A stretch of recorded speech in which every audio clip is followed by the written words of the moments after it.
अच्छा जी, ब्रेक के बाद आपको फिर से खुशामदीद कहते हैं। जैसे कि मैंने बात की थी कि इंडियन मीडिया में एक तूफान बरपा हुआ है। वैसे तो पाकिस्तान की कोई भी बात हो तो वो इंडिया में तूफान ही पैदा करती है, खास तौर पर इंडियन मीडिया में, क्योंकि मेरा ख्याल है सबसे ज्यादा वहां पर फितना फैलाने में इंडियन मीडिया का ही किरदार रहता है। खेलों की अगर हम बात करें तो पाकिस्तान में अब तक जितने भी खेल नाकाम हुए हैं, अगर हम क्रिकेट समेत बात करें तो इसमें इंडिया का किरदार सबसे पेश है, तो ये गलत नहीं होगा, क्योंकि आईसीसी से लेकर जितने भी जगह हैं, जितने भी ये प्लेटफॉर्म्स हैं, वहां पर पाकिस्तान को नीचा दिखाने के लिए इंडिया हमेशा पेश रहा है।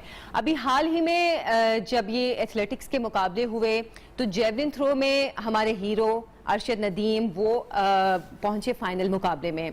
अच्छा, फाइनल मुकाबले से जो अब एक मसला खड़ा हुआ है, ये तो हम सबको पता है कि इंडिया के जो नीरज चोपड़ा हैं वो उसमें फर्स्ट पोजीशन उन्होंने ली और अरशद नदीम की उसमें 5वीं पोजीशन थी। हम सब इसको मान चुके थे भाई कि हमारे जो अरशद नदीम एथलीट हैं उनकी 5वीं पोजीशन थी, उन्होंने बहुत कोशिश की, मेहनत की।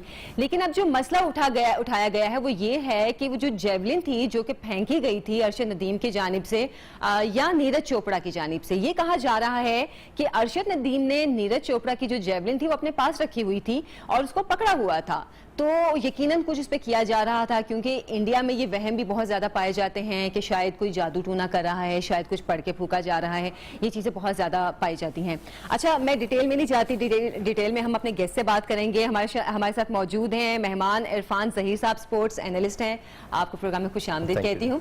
इरफान साहब, मैंने जैसे बात की कि स्पोर्ट्स का कोई भी मौका हो तो इंडिया पाकिस्तान को हमेशा पीछे करता है। अभी हम जेवलिन थ्रो की बात कर रहे हैं, बहुत बड़ा कहते हैं ना एक बवाल मचा हुआ है इंडियन मीडिया में कि पाकिस्तान के अरशद नदीम जो हैं उन्होंने वो जेवलिन पकड़ी थी, कुछ पढ़ रहे थे, कुछ कर रहे थे, पता नहीं क्या कर रहे थे। किस तरह देख रहे हैं इस सिचुएशन को आप? देखिए, सबसे पहली चीज जो है कि स्पोर्ट्स को हमेशा पॉलिटिक्स और रिलीजन से सेपरेट रखना चाहिए। बिल्कुल। और ये शुरू से एक चीज मानी जाती है। जिस तरह हम पहले बात करें तो सामुल हक की बात हमेशा करता हूँ मैं कि सामुल हक ने रवि बोपन्ना के साथ बहुत टाइम मीडिया के साथ, आपको पता है कि दोनों ने फतूहात हासिल की। फिर इसराइली प्लेयर के साथ भी वो काफी टाइम खेलते रहे शाम, तो बड़ी उन्होंने फतूहात है। तो उनका भी मानना यह है कि रिलीजन के साथ या पॉलिटिक्स के साथ इसको रिलेट नहीं करना चाहिए। और यही ब्यूटी है स्पोर्ट्स की कि वो बियॉन्ड लेके जाती है। आप एम्बेसडर होते हो और अपने कंट्री को रिप्रेजेंट करते हो। जहां तक इस इंसिडेंट की पहले बात कर लें, मेरी अरशद से खुद भी कल भी बात हुई है, परसों भी इस टॉपिक के ऊपर बात हुई कि उनका अपना स्टांस क्या है, और इवन तरदीद भी नीरज चोपड़ा खुद भी कर चुके हैं, क्योंकि इतनी ज्यादा कर चुके हैं कि ऐसी तो कोई बात ही नहीं हुई जिसको आप लोगों ने इतना बना दिया। इसका मैंने क्योंकि अरशद से खुद बात की कि होता क्या है, क्योंकि अंडरस्टैंडिंग पूरी कंप्लीट होनी जरूरी है और व्यूवर्स को भी मालूम होना चाहिए। इसमें एक सर्टेन उसकी एक लेंथ होती है, एक वेट होता है, जो जेवलिन आपका होता है वो सब एक ही रिक्वायरमेंट के अकॉर्डिंगली प्रिपेयर किए जाते हैं। अच्छा, उसमें प्लेयर अपनी मर्जी से कोई भी जेवलिन उठा के प्रिपरेशन भी करते हैं और थ्रो कर सकते हैं। चूज नहीं कर सकते अपनी मर्जी से, कर सकते हैं, लेकिन वो इसी तरह ओपन होते हैं, उसी में से कोई भी आप चूज कर सकते हैं, क्योंकि सबकी जो लेंथ वाइज या उसका वेट जो है वो सबका इक्वल होता है, सेम होता है। उसमें से कोई किसी के साथ करता है और कोई उसमें से लगता है किसी को कि यार ये मेरी ग्रिप में अच्छा, मैं इसको होल्ड कर पाऊंगा, इसको अच्छा थ्रो कर पाऊंगा, तो इसी तरह ही है। तो इस इंसिडेंट के अंदर ये हुआ कि नीरज जिसको उसने समझा कि अच्छा है वो ट्राई कर रहा था, उसी के साथ अरशद ने भी ट्राई की। वो अपनी प्रिपरेशन कर रहा था, वो अपनी प्रिपरेशन कर रहा था। जब नीरज की अपनी टर्न आई तो अरशद की मैं आपको पूरी फ्रेज बता रहा हूं, तो अरशद कहते हैं कि उन्होंने कहा यार ये मुझे अच्छा लग रहा था, ये मैं इसी से करना चाहूंगा, तो उन्होंने दे दिया। अच्छा, नीरज ने दे दिया? नहीं, अरशद ने नीरज को दे दिया। नीरज को जी यस, कि ये मुझे जरा बेहतर लग रहा था। यही होगा ना ऑब्वियसली कि आप जैसे कोई बैट्समैन है, बैट आपके पास मल्टीपल है, तो आपको लगेगा यार ये बैट मुझे जरा अच्छा लग रहा है, मतलब मेरे हाथ पे सही सेट हो रहा है। सेट हो रहा है, बिल्कुल एग्जैक्टली। तो ग्रिप वाइज कह लें या वेट वाइज कह लें, तो आप 2-4 में से कोई एक तो चूज करेंगे ना।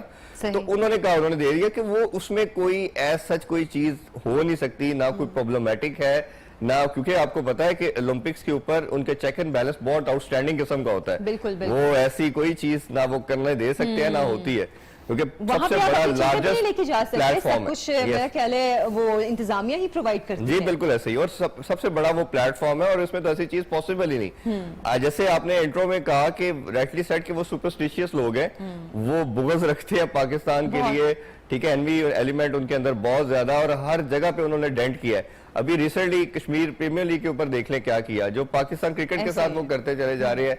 आईपीएल के अंदर उन्होंने क्या किया, तो वो तो किसी लेवल तक, किसी भी घटिया से घटिया लेवल तक, अभी तो उनका बंदा जीता हुआ है। अगर लेट्स सपोज पाकिस्तान के अरशद नदीम जीते होते तो फिर तो आप तो शायद सोच भी नहीं सकते कि ये डिबेट कहाँ तक जानी थी। फिर तो वाकई तो ये एक अच्छी चीज ये है कि एटलीस्ट के उन्होंने खुद नीरज चोपड़ा ने आके इसकी तरदीद की और उन्होंने कहा कि ऐसी कोई बात नहीं, हम सब प्लेयर्स एक फैमिली की तरह रहते हैं और उसमें हमारा कोई भी प्लेयर यूज करता है। और सेम यही बात मुझे अरशद नदीम ने खुद भी यही बताई। तो मेरा ख्याल है इस कंट्रोवर्सी को एग्जैजरेट करना, इस पे बात करना। अब जबकि नीरज चोपड़ा भी इसको इनकार कर चुके हैं और मैं कल उनका बयान भी देख रही थी, उनकी ट्वीट भी देख रही थी, उन्होंने कहा ऐसी कोई बात हुई नहीं थी जितना इसको बढ़ाया जा रहा है और ये बहुत अफसोस की बात है क्योंकि हम खिलाड़ी आपस में बहुत अच्छे तरीके से रहते हैं। अब जब एक शख्स जो कि मेन इसमें करेक्टर है उसकी जानिब से ही तरदीद कर दी गई है ऐसा नहीं है, फिर भी उनका मीडिया, फिर भी उनकी आवाम इस पे टिके हुए हैं कि नहीं ऐसा ही होगा, ये सोच किस तरह की है? देखिए हम जैसे शुरू से बात करते आ रहे हैं कि उन्होंने अभी तक शायद पाकिस्तान को एक्सेप्ट ही नहीं किया। ठीक है, 73-74 इयर्स हो चुके हैं पाकिस्तान को बने हुए, उनको बने हुए, तो बट वो उनका जो एनवी एलिमेंट है वो हर दफा हम देखते हैं कि पहले से बढ़ता चला जा रहा है। वो पॉलिटिक्स में भी ऐसे ही है, वो आप स्पोर्ट्स के अंदर भी वो लेके आते हैं, वो हर फोरम पे वो लेके आते हैं, कोई ऐसी जगह नहीं छोड़ते जिसपे वो पाकिस्तान को डेंट ना कर सके। तो बड़ा अनफॉर्चुनेट है कि हमारे नेबर ये हम बात तो कर रहे हैं कि स्पोर्ट्स को जो है पॉलिटिक्स से अलग रखना चाहिए, बल्कि जो हमारे आर्टिस्ट हैं उनको भी पॉलिटिक्स से अलग रखना चाहिए क्योंकि वो एक फील्ड ही अलग है। जो आर्टिस्ट हैं, जो खिलाड़ी हैं, वो आपस में एक अच्छे तरीके से खुश मिजाजी, खुश इखलाकी के साथ रहते हैं, खेलते हैं। लेकिन हमने माजी में देखा है कि इंडिया ने हर मौके पे मतलब चाहे वो गेम है, चाहे वो टीवी है या कुछ है, इसमें लेकर आए हैं। लेकिन एक सवाल मैं अब इससे थोड़ा डिफरेंट आपसे पूछना चाह रही थी रमीज राजा के हवाले से। वो कुछ खबरें आ रही थी कि उनके पीसीबी के चेयरमैन बनने के हवाले से, तो जरा ये भी जरा क्लियर कर दें आप। हाँ, बड़ा अच्छा आपने वैसे रिलेट किया इसके साथ क्योंकि एक डिस्कशन बहुत ज्यादा हो रही थी और जब ये मंडे को प्रॉब्ली जब फर्स्ट टाइम इनका नाम सामने आया और पीएम के साथ मीटिंग हुई तो एक स्कूल ऑफ थॉट या एक कुछ ऐसा हल्का इबाब था जो बात कर रहा था कि ये भारत के लिए बड़ा सॉफ्ट कॉर्नर रखते हैं। अच्छा, हाँ, क्योंकि हमने देखा है कि रमीज राजा काफी टाइम इंडियन ब्रॉडकास्टर के साथ काम करते रहे, कोई मेरा ख्याल मोर देन डेकेड उन्होंने। अच्छा चलिए, मैं इस पे बात करूंगी। एक ब्रेक का टाइम हुआ है, हम ब्रेक से वापस आएंगे और इसी हवाले से बात भी करेंगे।